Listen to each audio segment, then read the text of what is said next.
ఒక గొప్ప ముఖ్యమైన విషయం.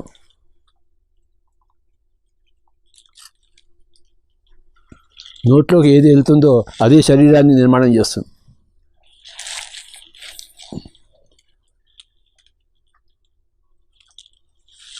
మనసులోకి ఏది వెళ్తుందో అది మనసును నిర్మాణం చేస్తుంది. మనం ఏది చూస్తామో ఏది వింటామో అదంతా మనసును నిర్మాణం చేస్తుంది. ఏది తింటామో అది శరీరానికి నిర్మాణం చేస్తుంది.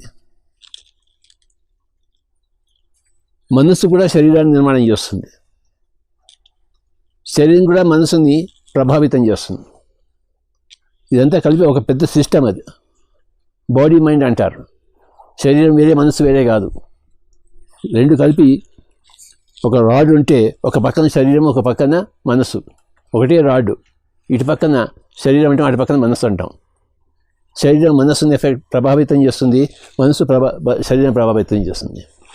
సో కనుక నోట్లో ఏది పెట్టాలో అది చాలా జాగ్రత్తగా మనం ఆలోచించాలి. అలాగే మనసులో ఏం పెట్టాలో అది కూడా ఆలోచించాలి. అలాగే బుద్ధిలో ఏం పెట్టాలో, ఏ పుస్తకాలు చదువుతామో అదే మన బుద్ధిలో ఉంటుంది.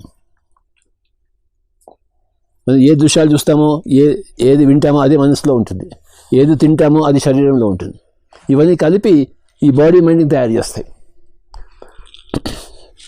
శరీరానికి వస్తే నోట్లో ఏం పెట్టాలి? మాంసాహారము పెట్టరాదు,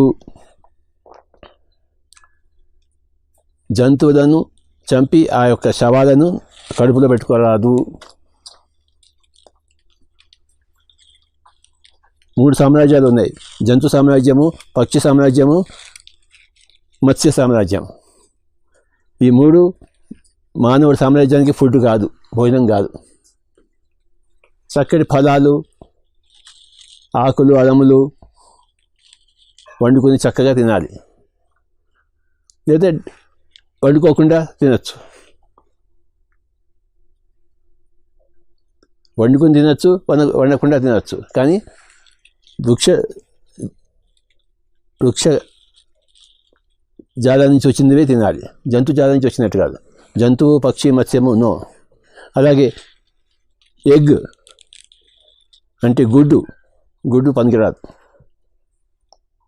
అందరూ తింటున్నారు అని మనం తినడం కాదు. ఏది తినాలో తెలుసుకున్నా తినాలి. అందరూ గుడ్డెద్దు చేలో పడ్డట్టు పడుతున్నారు. మనం కూడా గుడ్డెద్దులా ఉండి మనం కూడా అదే చేలో పడడం కాదు.